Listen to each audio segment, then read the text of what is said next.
Welcome to the Deep Dive. Today we're focusing on a 3-month period in World War II that, it often gets a little glossed over. It's sort of squeezed between the huge narratives of Stalingrad and D-Day. Right.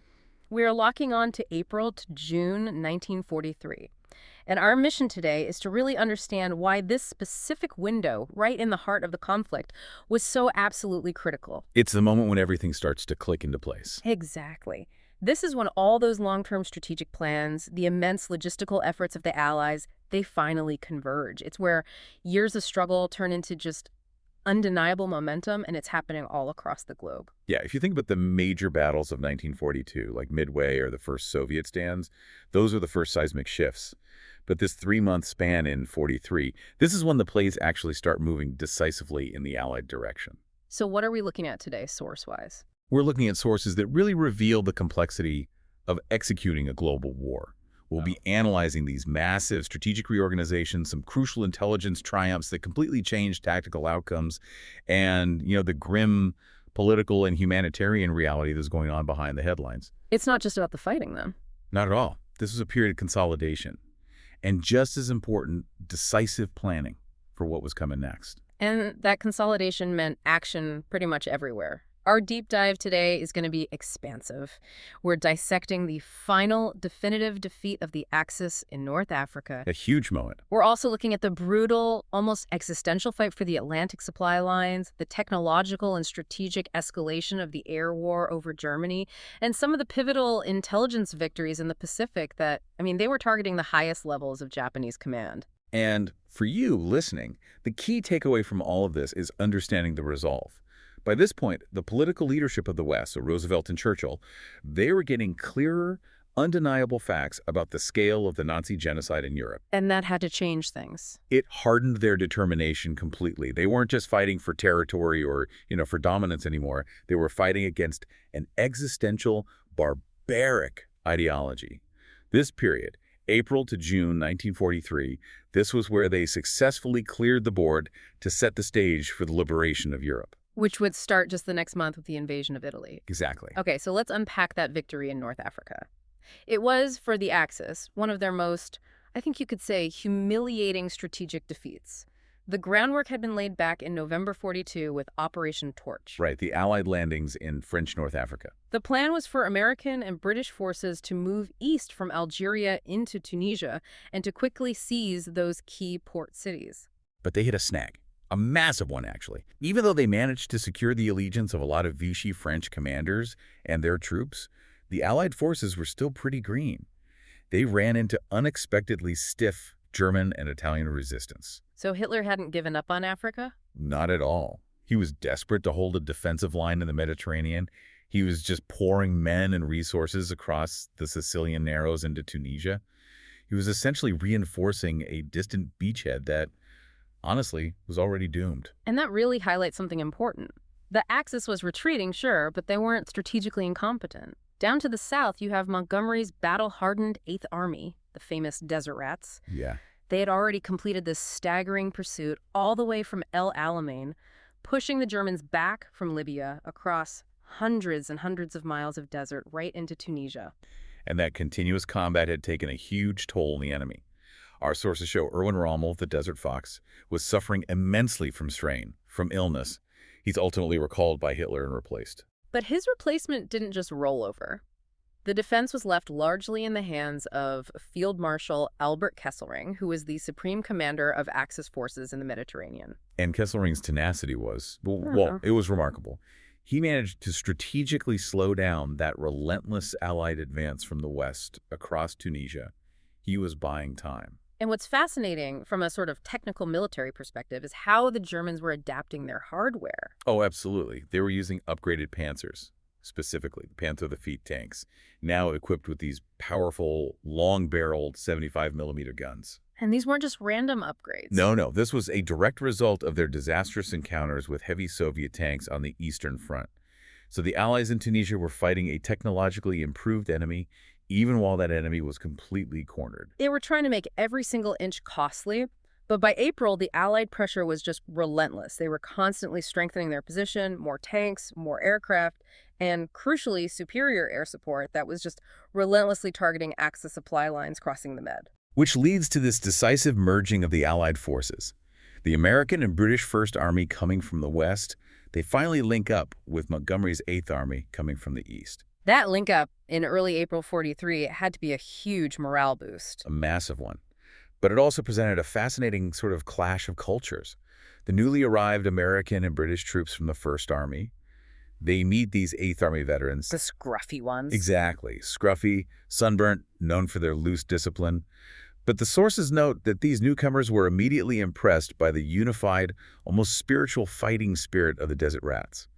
I mean, they had fought for 3 years without giving ground. And this unified front allowed Field Marshal Harold Alexander, Eisenhower's deputy, to finalize his whole reorganization. It was textbook strategy. Absolutely. American forces were positioned to target Bizerte on the northern coast. The British First Army focused on that critical axis toward Tunis itself. And Montgomery's men. They were wary, positioned further south, and they were tacked with the final major battle, the Battle of Wadi Akarit. A bitterly contested engagement. It was only broken by a decisive British infantry charge on April 7th, and it was supported by just overwhelming artillery fire. And that victory sealed it. It solidified the fate of the Axis troops. The final push was rapid after that. The Allies took Sfax, then Sos along the coast. The remaining German and Italian forces were just bottled up in this narrow peninsula around Tunis and Bizerte. With no hope of escape. No hope of maritime retreat at all. Alexander then unleashes Operation Vulcan, a massive new offensive, and it was spearheaded by a crushing artillery barrage on Tunis. And then the collapse. It came quickly. Very quickly. By the second week of May, Bizerte falls to American units. Then, shortly after, British armored cars are sweeping into Tunis, greeted by these ecstatic crowds who just knew the war had finally left their land. Kesselring was already gone by then, right? He'd already been evacuated. But the formal German surrender followed rapidly at the end of that second week in May, with the Italians following immediately after. So the tactical victory is complete. But that's when the logistical challenge must have become just monumental. Oh, we have to understand the scale here. The total haul of prisoners of war was the largest the Allies had faced in the conflict to date. You're looking at approximately 125,000 German soldiers. Okay. And an astounding 150,000 Italians. Yeah. A total of 275,000 Axis troops. Wow.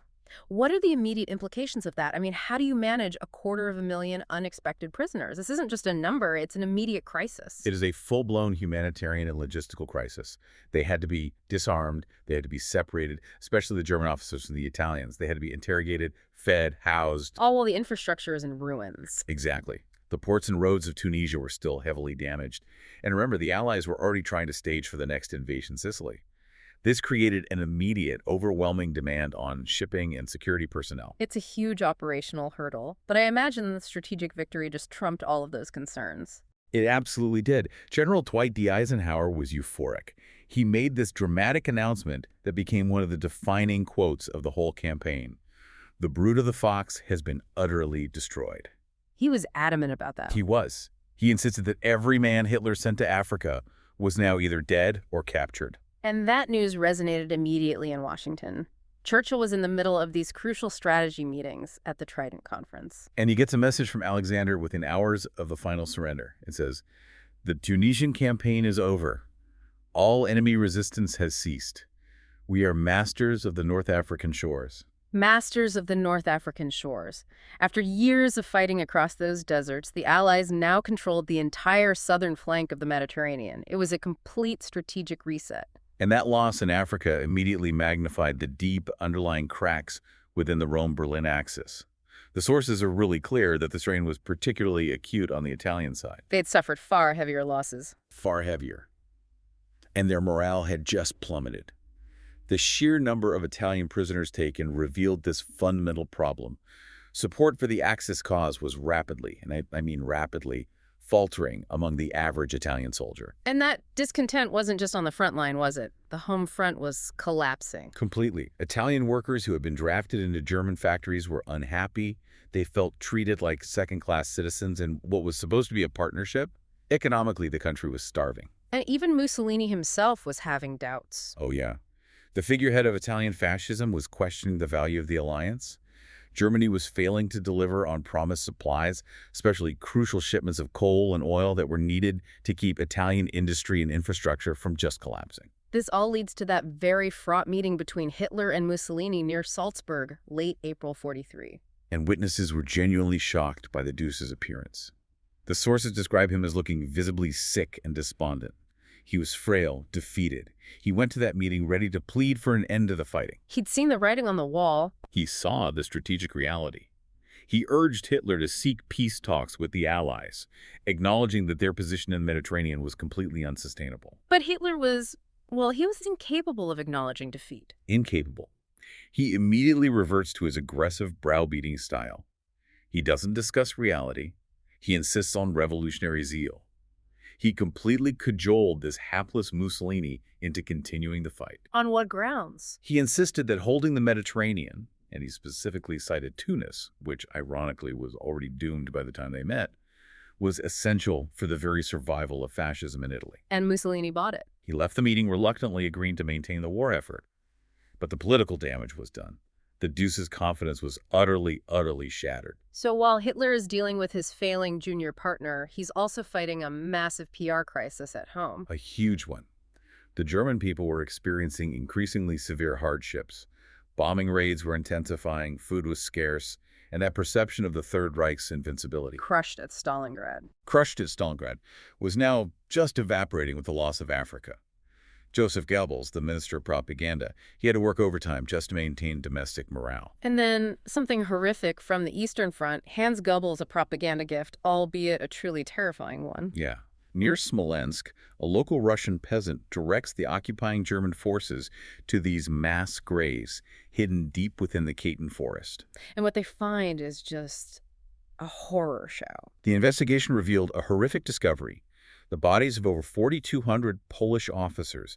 These were men who had been captured by the Soviets back during the 1939 invasion of Poland. A time when Stalin and Hitler were briefly allies? Exactly. And the forensic analysis confirmed they had been systematically slaughtered by the Soviet secret police, the NKVD. Goebbels immediately realized this was a goldmine for justifying the war against the Soviet Union. So he leverages it immediately. He's broadcasting condemnations of Russian brutality against the Poles to the entire world. All while, conveniently omitting any mention of the mass atrocities the Germans themselves were committing against the Poles and the Jews. But this creates an enormous diplomatic problem for the Allies. It was a tightrope act of the highest order. The British and the Americans knew the truth, and they viewed Stalin with deep suspicion. At the same time, you have the exiled Polish government in London, and they want this atrocity fully exposed, investigated by the International Red Cross. But Churchill and Roosevelt couldn't risk that. They couldn't. Maintaining that uneasy alliance with the Soviets was paramount.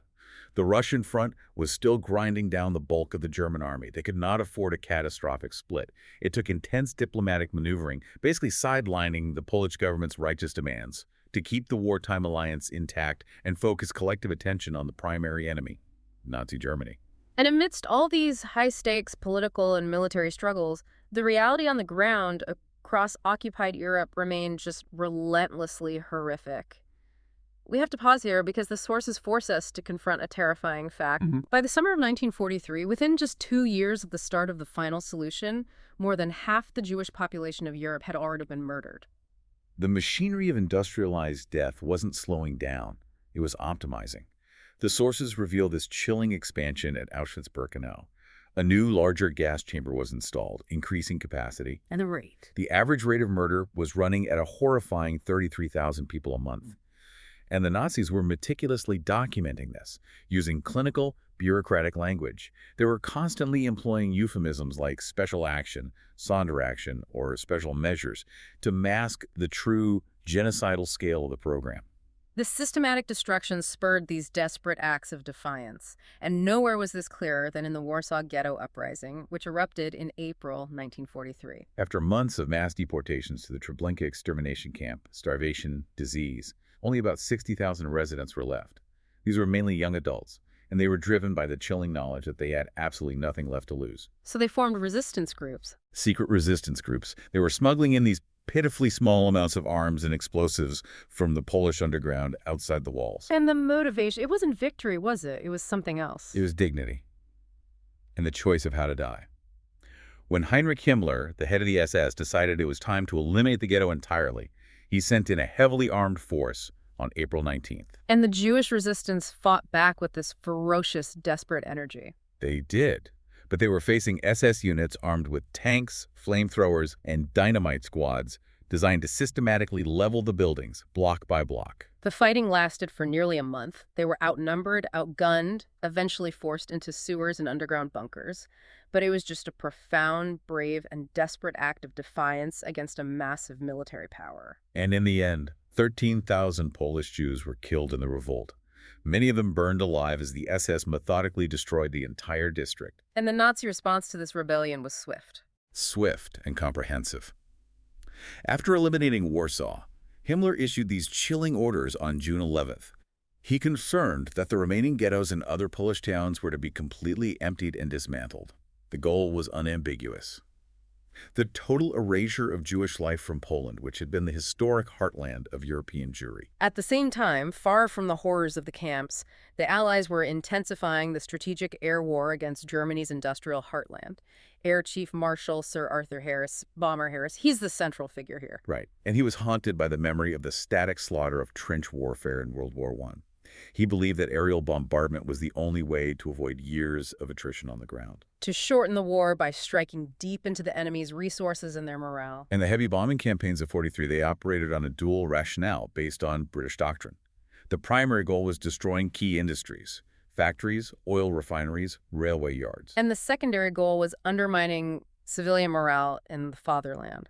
Exactly. The sheer volume of bombs dropped left hundreds of thousands of Germans homeless. And that inevitably began to erode the domestic political support for Hitler's regime as the quality of life just plummeted in major cities. But the operation that really captivated the Allied public and remains legendary today was the Dam Busters raid, Operation Chastise, May 16, 1943. The target was the industrial engine of the Third Reich, the Ruhr Valley. Specifically, these massive dams that control the water supply and hydroelectric power for steelworks, chemical plants, and coal mines. And the innovation here, this is where the deep dive gets truly technical and fascinating. It is. The success hinged entirely on Barnes Wallis's extraordinary invention, the upkeep mine. Colloquially, the drum-shaped bouncing bomb. Wallis faced this massive engineering challenge. How do you sink a mine close enough to a dam's wall to breach it when the water is protected by torpedo nets? His solution after years of trial and error was just brilliant. It was. The drum-shaped mine was spun backward rapidly before it was deployed. When you release it at precisely 60 feet of altitude at a very specific speed over the water, that backspin causes the mine to skip or bounce over the torpedo nets. So it gets right up to the dam wall. Right to the wall. Its forward momentum ceases, it sinks down the face of the dam, and a hydrostatic fuse detonates it below the water's surface, maximizing the destructive force against the concrete. The precision required was almost impossible. And the raid was a success. They breached two key dams, the Möhne and Eder dams, causing monumental flooding. Mines, coal pits, rail links, critical water supplies were all severed. It temporarily crippled a significant portion of the Ruhr's production capacity. But the cost was immediate and it was heavy. Very heavy. Of the 19 specially modified Lancaster bombers that set out, only 10 returned. 53 highly trained aircrew were killed in action. But despite that devastating loss of life, the sheer audacity and technical success of the operation provided this immense, much-needed psychological boost to British morale. Especially at a time when they were still enduring German aerial attacks themselves. Okay, so from the skies over Germany, we have to pivot to the essential struggle in the North Atlantic. All the successes we just discussed, the supply chain for the bombers, the staging for the invasion of Africa, all of it depended on winning the Battle of the Atlantic. It all did. And the sources show that through the early spring of 43, the heavy losses to Allied convoys led to genuine fears among the high command that the Nazis were, in fact, still winning the war at sea. The stakes were existential. Completely. No invasion of Europe could proceed, no supplies could reach the USSR or Britain if the U-boat wolf packs continued to feast on merchant shipping. March of 1943 was truly the apex of the U-boat threat. Tonnage losses reached frightening highs. The Allies were running out of time, but by May, the tide dramatically and definitively turned. It did. And what changed was a combination of mass production and technological breakthroughs. We see the Allies finally bringing decisive technological advantages to bear. Like what, specifically? Crucially, they introduced more very long-range patrol aircraft, VLRs, which could cover that dreaded Atlantic gap. They began integrating small, specialized escort carriers into the convoys, which provided continuous air cover.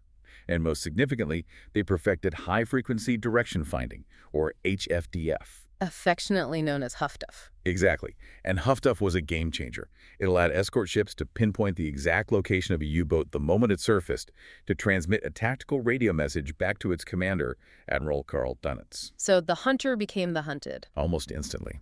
And you couple that with greater production of new, faster, more heavily armed escort vessels, and suddenly the U-boat wolfpack tactic becomes a death trap.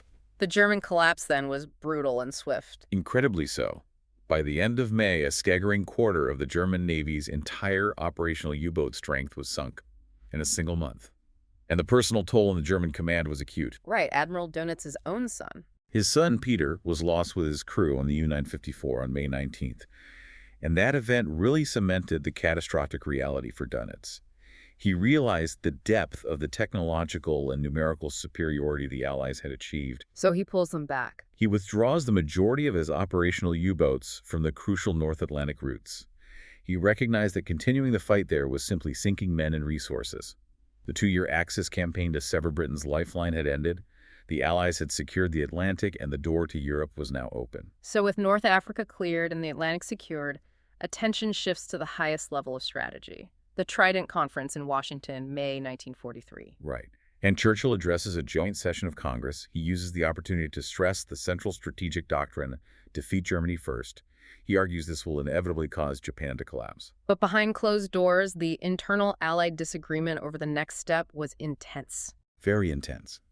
Churchill, ever the protector of the Mediterranean and a proponent of these peripheral strikes, he argued fiercely for an invasion of mainland Italy. He called it striking at the soft underbelly of Europe. And his thinking was that this campaign would draw German troops away from the Russian front. Exactly. Something Stalin was desperately pleading for. But the American generals were skeptical. Figures like Chief of Staff George Marshall. Deeply skeptical. They feared the Mediterranean would become a drain, just swallowing vast quantities of men, shipping, and resources that should be stockpiled for the main event. A full-scale, cross-channel invasion of France. Marshall wanted that French invasion as soon as possible. So what was the outcome? A political and strategic compromise. The core American demand was met.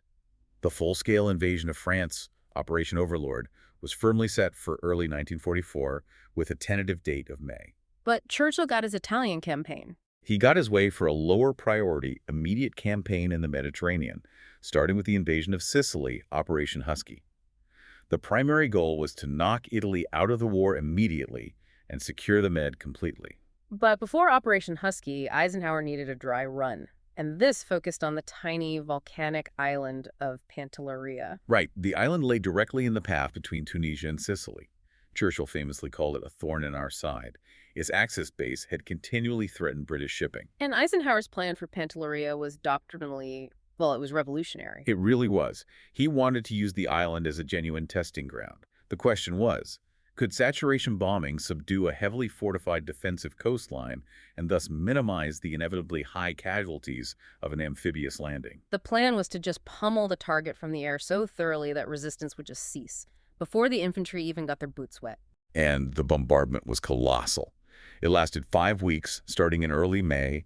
Allied aircraft flew over 5,000 bombing sorties, dropping an astonishing 6,300 tons of bombs onto the Italian and German forces defending the island. They hit everything. Everything. Barracks, supply dumps, gun emplacements, the airfield. The idea wasn't just destruction. It was psychological terror. The offensive reached its crescendo on June 10th, wave after wave of bombers. They swept in from Tunisia, bombing continuously. They only paused briefly for the Allies to issue a final demand for surrender. With no initial response, the British infantry set off on their landing craft. But then something happened. Just as they neared the shore, Allied spotter planes saw a large, hastily painted white cross on the airfield. Pantelleria surrendered on June 11th. And this moment marked a critical military milestone. The first time in history that an enemy land force, about 11,000 men, had been bombed into submission before any infantry came ashore. The operation was a massive, unmistakable signal to the already demoralized Italian population that the might of the Allied air forces was an overwhelming force. Continued resistance was proving futile. Okay, let's shift our focus now to the immense distance and the radically different conditions of the Pacific theater. The tide was also turning there. It was, but it was fueled less by mass air raids and more by quiet intelligence coup and just grinding attrition. We have to start with the stunning intelligence victory. Yeah. The targeting of Admiral Isoroku Yamamoto in April 1943. Yamamoto is such a legendary figure, the architect of Pearl Harbor, a central figure in Japanese naval doctrine. But interestingly, not the typical militarist. No, he'd studied at Harvard, even initially argued against war with the United States. But for the Americans, he was a marked man, a symbolic and functional leader who needed to be removed. And the opportunity came from America's single greatest intelligence advantage. The fact that they had completely broken the Japanese naval code, specifically the operational code known as JN-25B. In April, U.S. intelligence intercepts a crucial radio message detailing Yamamoto's precise itinerary for an inspection flight across the Solomons. Including his arrival time near Bougainville. His exact arrival time. The weight of this decision was immense.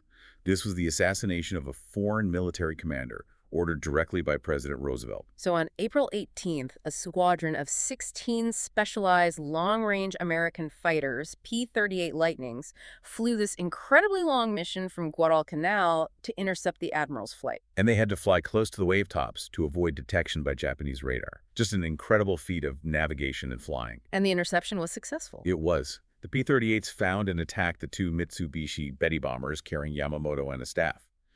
Yamamoto's plane was sent plummeting into the jungle of Bougainville. Tokyo suppressed the news for weeks to prevent the collapse of domestic morale. But the U.S. also went silent. They took immense security measures to protect the fact that they had broken the Japanese codes. If the Japanese had discovered that breach, the entire strategic advantage in the Pacific would have just vanished overnight. And while that assassination was kept secret, American animosity toward Japan was sharply escalated by a public address from Roosevelt on April 21st. Yeah, he revealed the barbarous execution of 3 captured American airmen, 2 pilots and a gunner, who had survived the 1942 Doolittle raid, the first raid to ever strike the Japanese home islands. That news must have sparked horror and outrage across the U.S. It did, and Roosevelt used the moment to send a clear message. He publicly vowed that those responsible for the executions would face punishment. It was a warning regarding the treatment of the 17,000 other Americans held as POWs by the Japanese military. It reinforced that image of a brutal, relentless enemy. Absolutely. Then, by May 43, the confrontation shifts far north to the remote, cold Aleutian Islands. Right, that chain of volcanic islands extending from Alaska. Japan had seized Attu and Kiska in 42, mostly as a diversion for Midway, which the U.S. had correctly ignored because of their code-breaking knowledge, but the Americans now wanted to clear their own soil. And the battle for Attu in May was uniquely brutal. It wasn't just against the enemy, but against the environment itself. A barren, mountainous, fog-shrouded landscape. Barely a tree could grow. American forces invaded, expecting a quick victory after 2 days of intense bombardment. But the Japanese garrison refused to surrender. And when resistance finally collapsed, the last remaining troops launched a suicidal Gyokusai charge. A refusal to be taken alive. The cost was staggering, and it was deeply illustrative of the tenacity the Allies would face throughout the Pacific. Over 2,000 Japanese were killed. Only 28 were taken alive. And the American losses? More than 500 men dead. But critically, over 2,000 more had to be evacuated, suffering badly from severe frostbite, trench foot, and exposure in that inhospitable climate. The weather claimed more casualties than the enemy. So Attu was finally secured, but Kiska was still occupied. The Allies targeted it next. Only to find, when soldiers finally landed in August, that the 5,000-man garrison had already secretly evacuated, just slipped away in the dense fog. They left the Americans to merely secure the climate-battered landscape. Another critical shift was happening underwater in submarine warfare. Early in the war, U.S. subs were at a massive disadvantage. Yeah, the Japanese long-lance torpedo was superior, but the American Mark 14 torpedo was a disaster. It suffered from 3 key design flaws. It failed to run at the correct depth. The magnetic detonators malfunctioned. And worst of all, the contact detonator was so fragile it often just failed to explode on impact. And this failure wasn't due to a lack of engineering knowledge. It was more bureaucratic. It was a deep-seated command resistance to accepting that their own technology was flawed. Submarine commanders repeatedly reported the failures, but they were often just dismissed as incompetent. But by 43, the overwhelming evidence forced a change. Finally, the U.S. military listened to their frontline experts. They disabled the flawed magnetic exploder and installed a redesigned, robust contact firing pin. This mechanical fix immediately revolutionized their fighting capability. And when you pair this fix with the intelligence advantage from JN-25B, the effectiveness just exploded. It did. Deciphering the Japanese naval codes allowed U.S. submarines to position themselves perfectly along Japanese transport routes. They began launching surprise attacks closer to the surface with the aid of radar, using shock tactics without needing to rely on vulnerable periscopes. The results were immediate and devastating. Absolutely. The strike rate against Japanese vessels, military, merchant, even fishing fleets, it rose dramatically throughout 1943. For an island nation like Japan, utterly dependent on maritime links for moving troops, munitions, and raw materials, this silent, systematic destruction of their logistics by U.S. submarines was slowly but surely bleeding the entire empire dry. Months before the major surface battles were even fought. And finally, this 3-month period marks the concrete beginning of General Douglas MacArthur's famed island-hopping campaign. The Japanese were rightly alarmed. They knew that if the Americans could hold Guadalcanal undisturbed, it would be the jumping-off point for the critical hop north toward their main strategic base at Rabaul on New Britain. And that strategic fear materialized in June 1943. Admiral William Halsey gives the order for the invasion of New Georgia. Right. The Japanese had built a major air base at Munda, their largest settlement in the area, which they used to launch sporadic attacks on American positions on Guadalcanal. And the Allied strategy was this masterful blend of surprise and speed. It was. U.S. Marines landed on the virtually undefended southern tip of New Georgia and immediately started building an airfield there. They did this without waiting to fully evict the 10,000-plus Japanese troops entrenched elsewhere on the island. So within 2 weeks, Allied planes launched from this new airfield were providing invaluable air support for the ground battle to take Munda Point. Securing New Georgia really cemented the operational blueprint for the rest of the Pacific War. It left the troops on Guadalcanal in peace and established this relentless pattern of cutting off and isolating Japanese strongholds. But the intensity of the fighting there, combined with the extreme losses at Attu, it forced the Allies to a grim realization. That the deeply ingrained Japanese culture of no surrender meant that every single square mile of territory would have to be fought for to the death. The human cost was destined to be immense, but undeniably the military tide was now running strongly in favor of the Allies across both global theaters. It is so clear, looking back at these 3 months spanning April to June 1943, that they weren't just pivotal, they were the executioner's stroke. We've seen the Axis completely cleared from North Africa, giving the Allies mastery of the shores and massive logistical staging areas. We saw the Battle of the Atlantic definitively secured through technological superiority, ensuring that lifeline to Britain and the Soviet Union was intact. Hitler's industrial heartland was hit by the technological audacity of the dam-busters. And in the Pacific, major intelligence victories led to immediate naval and operational dominance. And the implications for the immediate future were massive. With Africa gone and the strategic map redrawn at the Trident Conference, the focus shifted immediately to Sicily and the anticipation of the political and military fallout on the Italian mainland. These victories signaled definitively to the occupied nations that resistance was no longer a futile dream. Exactly. Even Axis satellites and opportunistic collaborators were beginning to reconsider their positions as that Allied vice tightened globally. We really appreciate you joining us for this deep dive into one of the most strategically dense and critically important periods of World War II. As we reflect on the scale of strategic change, the end of Axis Africa, the turning of the Atlantic War, the assassination of a key commander, we can't forget the sheer human cost detailed in these sources. From the air crews lost over the Ruhr Valley to the calculated industrialized murder happening at Auschwitz and the brave, final defiance of the Warsaw Ghetto Uprising. The Allied commitment was now sealed by the knowledge of this tyranny. It was. So what stands out to you as the single most defining characteristic of this brutal yet pivotally important 3 months? It is something profoundly difficult and yet essential to explore on your own. And if you enjoy learning these deep historical insights and supporting this kind of detailed analysis that pulls back the curtain on the mechanics of global conflict, please consider supporting the channel by purchasing our exclusive War Stories merch. You can find the shop link right there in the description below. Thank you for your time and your curiosity and for allowing us to guide you through this complex history. We'll see you next time on The Deep Dive.